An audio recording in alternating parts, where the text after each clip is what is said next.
Yeah, I think growing up, seeing women commit their lives to sports and to perfecting it and becoming a professional in it, then not really having the opportunity for anyone else to see it outside of the Olympics. That was just an incredible shame, and seeing that change now and seeing them on billboards and banners and the draft parties and all of this attention is so exciting.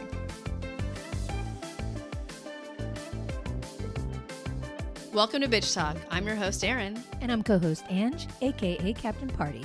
And for more than 11 years, the show has celebrated underrepresented voices in pop culture and beyond.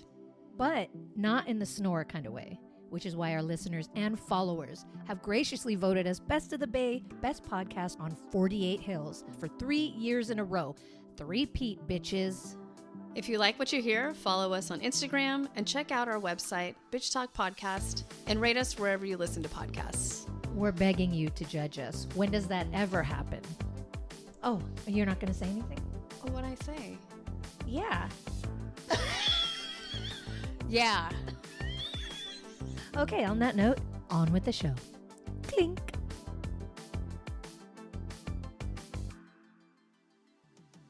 Hey Bitch Talkers, we are so excited to finally tell you first that we officially have a women's sports bar in San Francisco. Yay! Years, decades, I don't know what in the making, but finally we are here and we are here to talk about it. And that this episode is with the boss bitches, owners, founders, all the things, Sarah and Danielle. And you'll get to hear from them in just a minute. But we did get to go to a soft opening over the weekend, which was really another joy to be around. So much fun to be in the space. It looked totally, I think, different than when we recorded with them, just a couple of, 6 weeks ago? I don't even remember. No, we recorded with them over a month ago, but yeah, there was nothing on the walls at the time. So it's very colorful. The decor is really fun. And the room felt like a community space. I stayed till last call. Did you? I met a lot of people, but I also bumped into a lot of old friends. Yeah. So it was just like a really cool, it was a great environment from the get. So I'm going to be there early on their opening day, which is today. Oh, are you? They open at 3:30, and just to pop in and say hi before it gets too crazy, because I'm an elder. I need to be able to sit and like not have a long bathroom line. But yeah, come out to Rikki's, support this business, support Sarah and Danielle. They have worked their asses off, and it shows how much heart they put into this place. Agreed. Enjoy, and we'll see you at Rikki's. I'm Danielle Tho, one of the co-owners of Rikki's Women's Sports Bar. And I'm Sarah Yurgovich, also one of the co-owners of Rikki's. Okay, so we have a lot to talk about in terms of the sports bar, but before we get into that, I want to find out how both of you found yourselves in San Francisco, and then you can follow up by how y'all met each other. We can start with Danielle, because you look most nervous. I made my way here after when I was dating someone living in San Francisco and after I got laid off from my job in Michigan. And so came out here, relationship eventually didn't work out, job eventually didn't work out, but I stayed. So, fell in love with the city, love like the bikeability, access, the community and culture here. It's a great place to live. I'm from the Bay Area, so I grew up in Benicia, kind of northeast Bay, and went to school in Concord. So from here, but moved away for a while, lived in Santa Barbara and went to school there, and then lived in England for about 6 years. Had an opportunity to move back when my brother bought a really beautiful house here and offered for me and my wife to stay for free. So we took a big leap of faith and moved here without jobs or anything, and my wife and I kind of found our way. And how did you two meet each other? Through playing soccer. We both play with the San Francisco Spikes and on a Golden Gate Women's Soccer League team called the Pirates. Yeah, Danielle was the president of the Spikes at the time, and so I joined and quickly made friends. How long ago was that when y'all met? Oh gosh, not that long ago, but it feels like 10 years ago. Yeah. 3 years? Yeah, I mean, 2 3 years ago? I don't 2 know. years ago? Yeah. Not too long. Yeah. So jumping right into it. Yeah. Yeah. I think the vision of what we wanted to do really led to that. Yeah. Yeah. You gotta, U-Haul and make a bar. That is very topical for for the culture. So, yeah, what is the impetus for you to start this business? What was the conversation? What happened? How did this happen? How did Rikki's happen? It's a little embarrassing, but we were at a soccer game and Danielle was talking to a friend kind of ahead of me about how she wished she could open a women's sports bar. And I guess, I don't know, for me, I'd been feeling like I wasn't doing something in life that felt really meaningful. So I overheard that and I kind of jumped ahead and ran up to her and I was like, wait, I want to do that too. And that was the start of the conversation.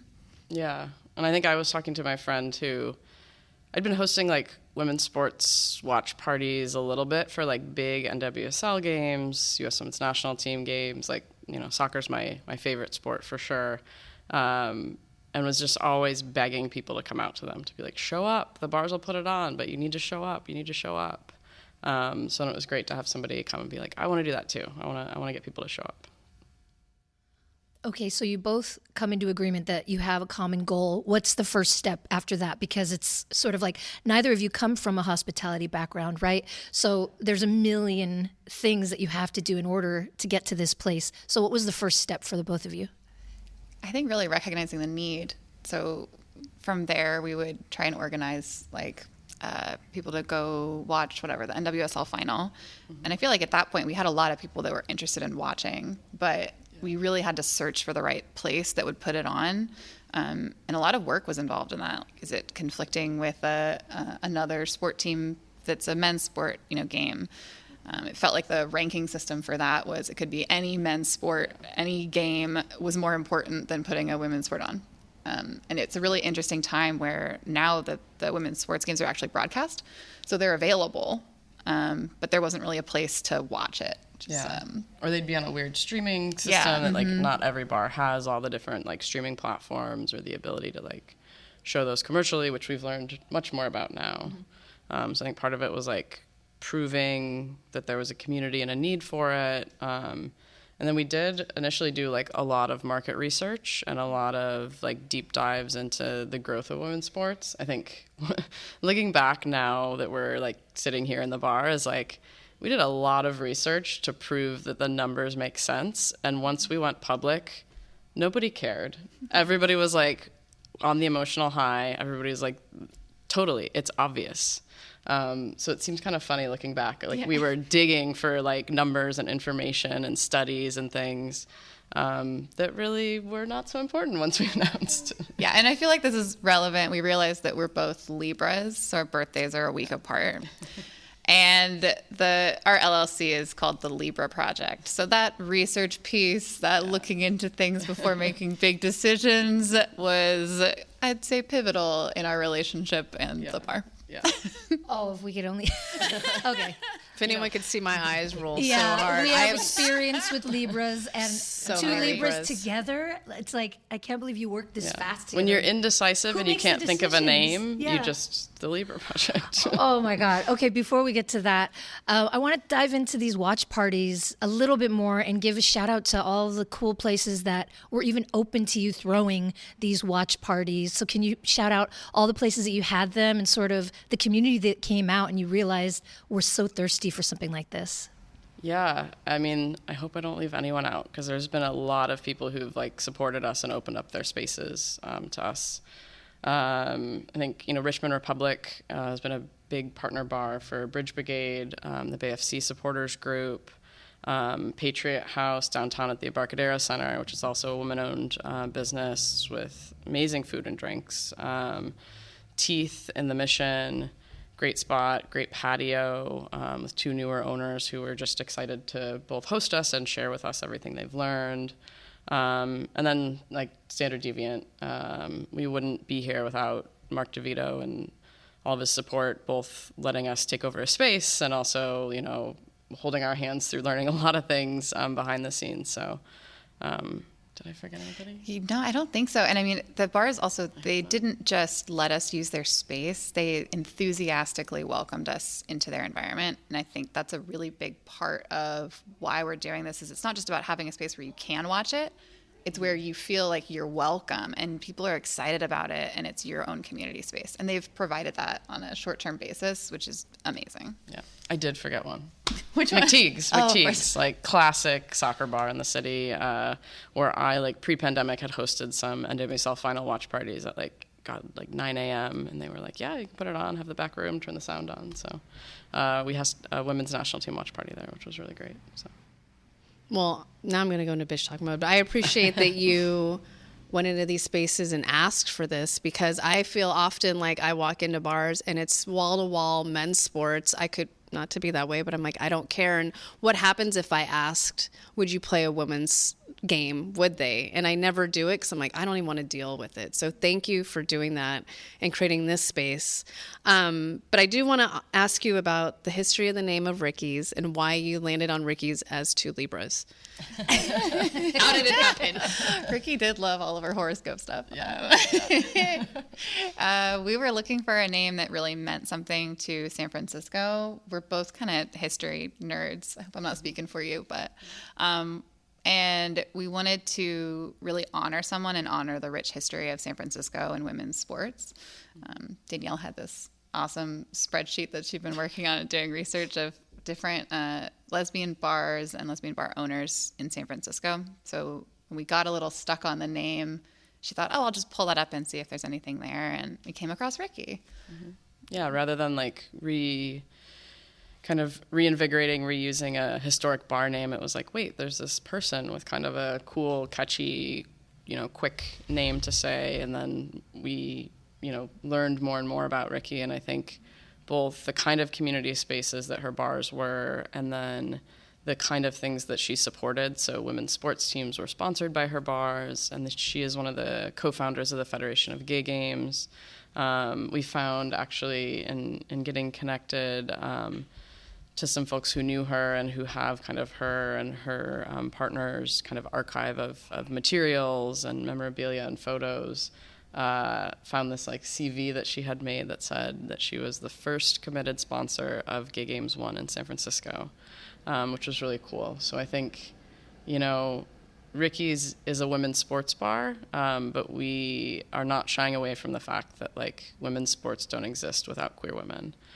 So it felt, really good to us to highlight her, to highlight Gay Games, to highlight the community aspects of her bars. And like Danielle said, the community space was huge. There's all these interviews out there, and there's a documentary about her bar mods called Last Call It Mods. It feels like the running theme through all of that was these were spaces where people would go to find community. It wasn't so much about it being a bar. It was that, in the 60s through early 90s, there weren't that many other spaces you could find each other. They were really diverse, the clientele of people that would go in, the customers. And so we want to emulate that and that feeling in Rikki's. I love that, and it's a beautiful name. It rolls off the tongue. It sounds fun. Everybody wants to go to Rikki's, but I wanted to get into the state of dive bars, lesbian bars in the city, because it got real dark and lonely for a while. I moved here in '99, and as a queer woman finding space, there was a Lexington and Bernal has some stuff, but then everything started closing. The closing of the Lexington was like sort of a nail in a coffin in an already dire situation. So can you talk about any communication that you've had within like the lesbian community about having queer spaces that you feel a little more comfortable in? Because, I love the Castro, but there was nowhere here to go. Yeah, I think like during Lesbian Visibility Week, we had a poster up that talked about events going on. And it was really cool to see how many people stopped and took pictures of that, to have like the first space in a long time, like a sapphic women's focused space in the Castro, is just, I think, really great and important to take up space in what's seen as like the queer neighborhood in the city. Yeah, as a resident of the Castro, it especially means a lot to me. I see the people who live here being, not just cis men, and there isn't a lot of space here that speaks to that. So I'm excited to be part of it. Y'all somehow landed at the place that I work at, the social study, months and months and months ago. Yeah. A good friend of ours, a regular there, went over and talked to you, Ed. Shout out to Ed. Yes. Of course, Connected us, but I was already following your story on social media. But at that time, I remember we were chatting and you're like, we just want to be close to public transportation. And that made sense. And you named a few neighborhoods. But then how did this space in particular come about?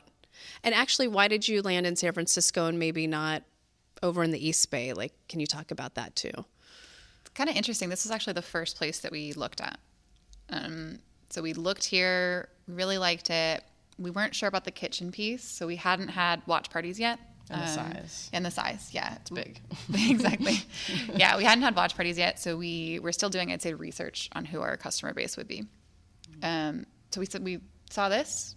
Then we looked at a bunch of other places. We had some watch parties, learned about our demographics we were targeting and how food would be really important. Ability to let kids in was really important. Mm-hmm. And we came back to it, and felt like the perfect space. Location, like you said, transportation for Muni and BART, and buses, and also just being part of the Castro community and bringing something new to the Castro was really important.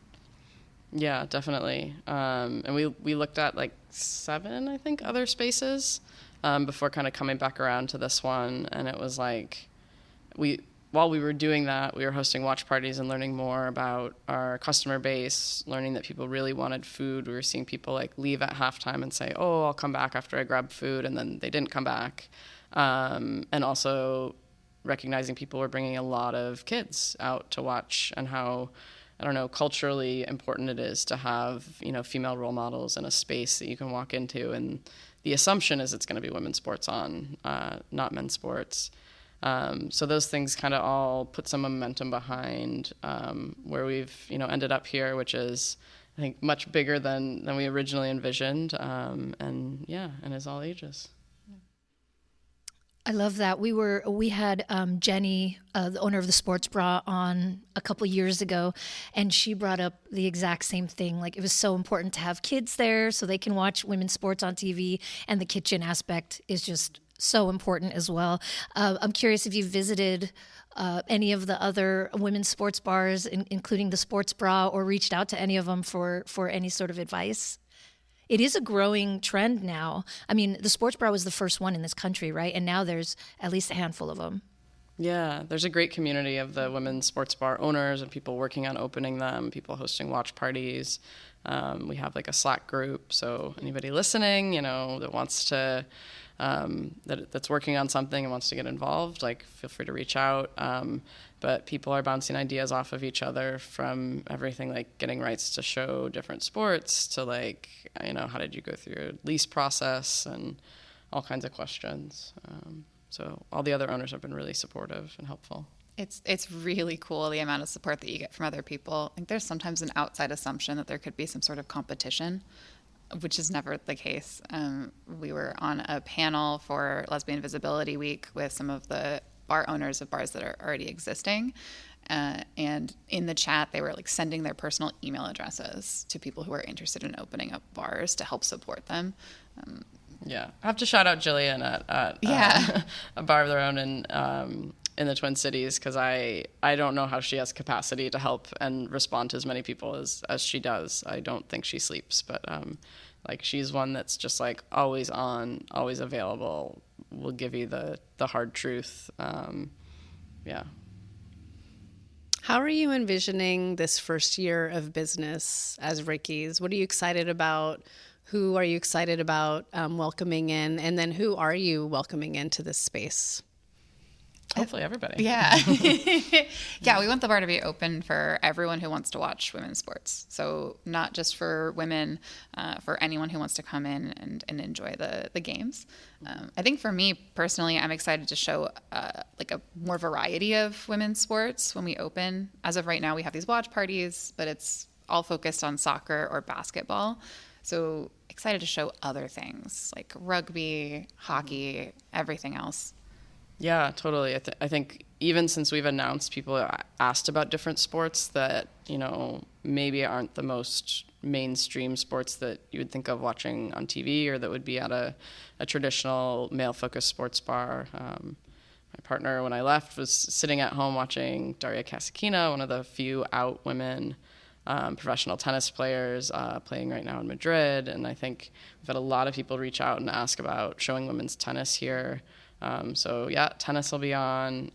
We have, new pro sports teams outside of just the Valkyries and BFC that are starting here, are already established, that we want to be able to have watch parties for their away games, and when maybe they haven't traditionally been able to kind of gather and watch those, like when the Falcons go play an away game or something like that. So definitely excited for that. I love women's volleyball too. That's sort of like my favorite. Women's volleyball is so exciting. Oh, yeah.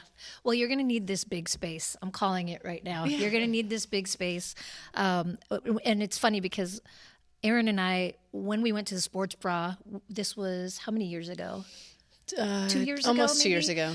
We were like, why doesn't San Francisco have one? Like, we need it so badly. And then when we started asking around, we found out about y'all. So this is just like so exciting. We've been wanting it.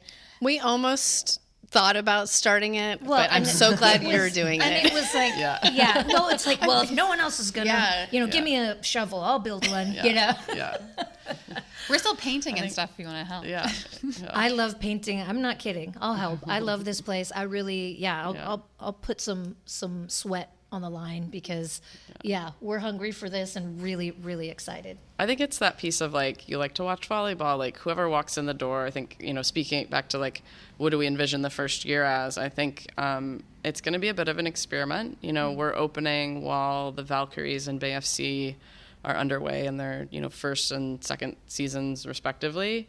So I think they're probably still figuring out what their fan base and like their, interest looks like and what their customer base is. And so I think we're right there to see who's coming out for home games and away games and what that cadence looks like. And part of naming the bar after someone and reflecting on the community that's already existed in the Castro and in San Francisco is we know that the community that we want to come to this space already exists, and we want to hear from people to hear what they want. So whether it's I want to see volleyball, or I want to have a Bend It Like Beckham like watch party, one night or something like that. Like we really want to hear what people want to see and what they want from the space, because it's not just going to be live women's sports all the time.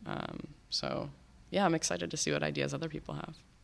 Let's talk about the Valkyries.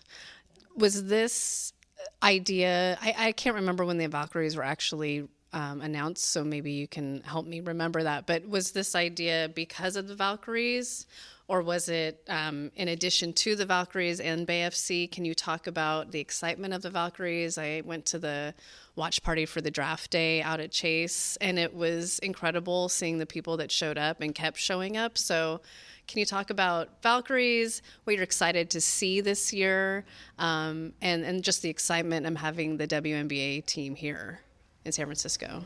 Feels like it was a bit of a catalyst. So felt like this space should exist, talk about how it should exist, but then having BFC starting and announcing their brand, I think for me was like the first step of, okay, this is going to exist in the Bay Area. Like women's professional soccer is going to be in the Bay Area, but there isn't somewhere to watch it. And the Valkyries built on top of that. Yeah, we started talking about this like right before the BFC first season started. And so when that got underway and we were seeing like the number of people showing up both to watch parties for away games and then to their home games and the excitement around it.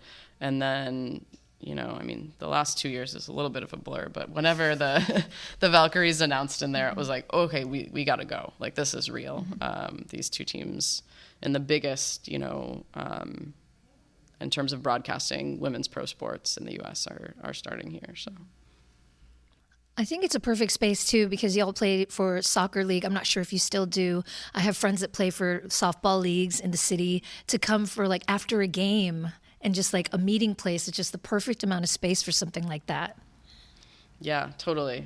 Do you think you might sponsor a team or a league or something? Because We talked a lot about it. This is a complicated. Yeah, I think we will be giving back to the community and supporting teams and leagues. I think it's difficult. We've had dozens of teams reach out to us. I think there are so many in like gay male centric leagues. There are so many gay men's bars to sponsor individual teams, and there are so many other sports bars to sponsor teams in all kinds of leagues.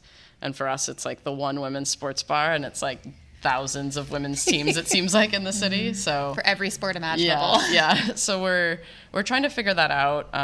Also, get through especially our first year and stay open. So we've been thinking a little bit about supporting leagues more than individual teams, supporting like tournaments or events, rather than like picking one Rikki's team and making enemies of everyone else. So. We do have some cool things lined up, though, to highlight those individual teams in the space. We don't only want to show professional athletes and the professional teams and things like the walls, but we want to, it's kind of a mix. There's the professional teams, and there's also all the community, local teams of people that are just want to be around a sports environment. And we want to highlight that on the walls as well. Yeah, there's still a few things we're finishing up getting, put on the walls here. But a place to put team photos, community team photos, is definitely coming soon. I just like the idea of all the teams being like Rikki's 1 versus Rikki's 2, just like numbered teams. Right. Felt like a lot of pressure. Yeah. I wanted to know, who are your sports and or business icons? And I can start with Sarah. Uh-oh. Good. Dang it. I think sports icons, the first person that pops to mind is Leja Clarendon.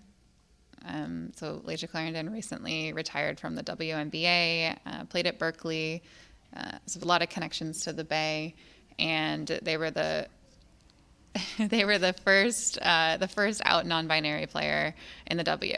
And they've done so much social justice work for lots of different groups, in addition to the non-binary and trans athletes.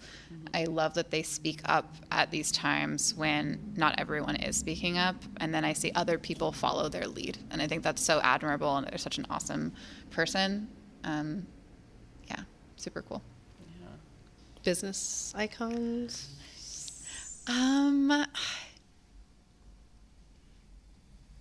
Rikki. I know. I mean, it could be anyone you want. I don't know. Right now, I've been thinking a lot about Franco from Curve Magazine. So Franco started Curve Magazine because there was not a lesbian-focused magazine that existed, and they saw a need for that, and they put their whole life on the line in order to start that financially. And it was such a big leap, bigger leap than I think we're making right now, for something that there was a real big need for, and also that they really believed in. So it's business icon on my mind right now. Yeah, I think for me, business icons, are a lot of people that I've gotten to know through this project. Especially in the bar and restaurant industry, who create a space and then they do what they want with it. And it's like there's not a formula or a box that they have to fit in. They're creating the community that they want to, and highlighting the members of their community and the events and the people that they want to highlight. I know I mentioned Mark DeVito at Standard Deviant. And I went to the bike shop a couple weeks ago and was talking to the bike shop owner around the corner from me, who knows I'm working on this project. And I was wearing a Standard Deviant hat, and he was like, "Oh, those guys are so great. They helped me start the bike shop." And I was like, "What are you talking about?" And he was like, "Oh, I started this in the pandemic, and Mark and some of the other folks there gave me old bikes and used bike parts, and like helped through word of mouth, just like push out, this concept and idea that at the time was doing like mobile bike repair and things like that." So shout out to Scenic Routes, anybody in the Inner Richmond, great bike shop. But I was like, wow, we're working with the right people. If they're, helping other folks kind of quietly get their start in all kinds of different small business areas, I thought that was really cool. Also, I gotta say, Gillian Fitzgerald at Casements is awesome, and also just to pick the name of a queer icon, someone who died for his cause, I think is a really great way to highlight people who history doesn't always write about or recognize. I do love hearing these stories because I feel like San Francisco is going through a change or a renaissance, maybe, of small business owners banding together to survive. It's sort of like the rising tide lifts all ships concept. So I love hearing the support that everybody has for each other. And I wanted to say, while we're manifesting things, we are now 1 degree separation from Billie Jean King. So maybe we get her out here. Oh. Yeah. We just interviewed a director that Had her has in an her in doc, with her yeah. recently. And Billie Jean King, this is the time for her to visit San Francisco to come to Ricky's. So Yeah. I'm just putting that out there. Yeah. We'll find a weekend when Valkyries, BFC are both home, come to Ricky's, do the whole everything. We'll do it all. She'll wear purple glasses to match everything. Yeah. It's just, let's manifest that. She apparently does bring a set of glasses to match the set, to match the backdrop of the interview space. That is iconic. I love it. I mean, iconic. See, full circle. What's exciting in women's sports right now, and what do you want to see in the very near future in women's sports? I'll start with Danielle. Ooh, I think what's exciting is it is a safe space and welcoming and inclusive space. One of the things that I've seen watching NWSL games on TV and being at them, and then hopefully as WNBA season kicks off, is the fan groups and the players are advocating and making statements and wearing things that are highlighting that trans women and trans athletes belong in sports. And it's to a T. Every single NWSL stadium, I was watching a game in Orlando, which is, maybe not as safe or as an easy of a place to hang a banner that says, trans athletes belong in sport as it is, here in the Bay Area. But to see that happening in every single NWSL stadium, I think is really special. And it feels, I don't know, you can go to a game and you can kind of exhale and feel like we're all welcome here, we belong here. I know incidents of hate and racism are still happening, obviously, in soccer. Bunny Shaw has experienced some really horrific things this season in England, but I think it's a different space that feels safer and more welcoming and inclusive than a lot of other sports spaces do right now. So I very much appreciate that.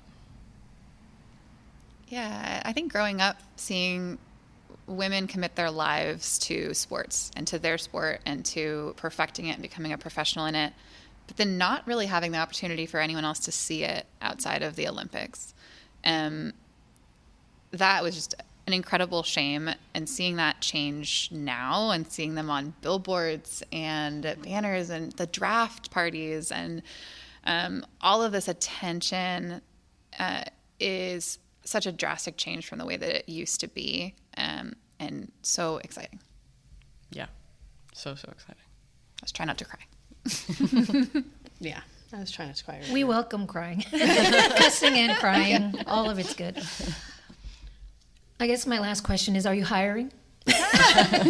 For you, yes. Yeah. Okay, I'll send you my resume. Well, if we're talking in the present tense, we have a great team that we've opened Ricky's with. And so I hope that the environment we create, keeps all of that staff with us for a long time. But if we grow, we might need more staff here. Keep an eye on our website. Yeah. Are you already thinking Ricky's too, or no? Not yet. The name Ricky's is very locally relevant, and while maybe there's a case to be made to tell the world and plant the Ricky's flag all over, and the work that she did during her lifetime and kind of the legacy is certainly worthy of that. It also, I think, for me at least, is very much a community oriented and focused project, and I know that in every city you could find someone who similarly supported and uplifted women in their communities to name a bar after. So I hope that lots of other folks do that in other cities. I'd be happy to help other folks do that in other places. Yeah, there's something really special about all of these bars being a little bit different. Yeah. All the bars opening across the country, they have different focus areas. Some exclusively show women's sports, some show a mix. Some have food, some don't. There's a million different things. There's something really special about that difference. And there's also something really cool about Jenny franchising the sports bra and bringing her brand and the work that she's done to cities that maybe don't have someone there to create it. So, yeah. Rikki's one is our focus right now. Is the short answer. The other thing we didn't get into, and I would love to highlight it, the fundraising and the business of getting this business off the ground, however much you want to share, but if you want to talk about that a little bit. Yeah, I mean, it's fairly public since we did a crowdfunding campaign. So I would say about half the money, a little less than half of the funds to open Rikki's were raised outside of the crowdfunding space, partly through some equity investments from close friends and family of ours. And then, about 2/3 almost of it was raised through WeFunder, which is a crowdfunding platform. So people can invest funds and they will get repaid over time. I think one of the things that I find really cool about it is we're not making a set monthly repayment, which is a little risky if you're an investor, right? We're making a payment as a percentage of our revenue. And so in theory, that should allow us to get our feet under us, as we keep going through this first year. It should allow everybody to get repaid, but it's very much reflective of, as we succeed, investors will get paid back sooner. So we're paying them back 1.5 times what they originally put in, but not hopefully to the detriment of the success of the business early on. The question earlier about how this became a real thing, I guess. That was another piece of it, is we had friends and family members who were almost pestering us and pushing and asking how they could financially support us in this. And that was a big step of, okay, we do actually have support and financial support that is tangible, that we can start to build things like the crowdfunding campaign. That was another starting point for us. Yeah, one of our good friends and investors, Zach Brown, not from the band, but soccer friend, every week at practice he would be like, "Did you quit your job yet to open the bar?" And I was like, "No, I haven't." And he was like, "When can I write you to check to invest in the bar so you can quit your job?" And it was just like every week he's asking me this, and I'm like, "Fine, all right, we'll do this." Since you are both talking to other business owners, specifically bar owners, those bars are not specifically women's sports bars. What are you finding to be the differences in terms of being very intentional about what this bar is versus what those other bar owners have opened? Like, what are the differences you're feeling or seeing or talking about even, or what comes up? It feels like they have supported us in holding on to our North Star of women's sports being our main focus. So maybe not a difference, but a way that they have challenged us is by, saying, look at your demographic. When people are coming to your watch parties, how long are they staying? What are they ordering? How much are they ordering? And how can you use that to figure out your plans? Yeah, your own plans for the bar. So it feels like there are differences, but they have recognized those differences and challenged us to use them to our advantage in bringing this concept to life. And I think also just recognizing that Rikki's is not gonna be what it is right now forever. That we have that freedom and flexibility to say, yes, we want to host this. No, we don't want to host that. And to respond to community members coming in and saying, I want to do XYZ thing or show this movie or whatever. I think, they've been through, years and cycles and a pandemic, many of them, owning these spaces, and have seen lots of changes. And so just recognizing that there will be changes and It doesn't have to be perfect right out the gate. One of the things that Kate Mater, one of the co-owners of Scarlet Fox, the wine bar, has said, just get the doors open, and then you can figure out the details. Get the doors open. And I think that's one of the things that when we get caught on like other little details or things is in the back of my head is like, just get the doors open, and then we can figure out, what's next. Thank you so much for being on Bitch Talk and spending this Sunday afternoon with us. We can't wait for Rikki's to open. Thank you. Yes. I'll take a whiskey neat. Done. Perfect. Thanks for joining us on today's show. You can find more information about this episode in our show notes. If you're missing us, you can visit us at bitchtalkpodcast.com to sign up for our newsletter and buy us a cup of coffee. Did you know we're also on the radio? You can find us at bff.fm. And lastly, rate and subscribe wherever you listen to podcasts. All the cool bitches are doing it.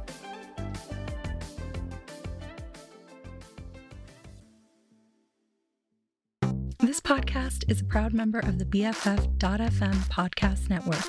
Learn more at podcasts.bff.fm. BFF.FM, best frequencies forever.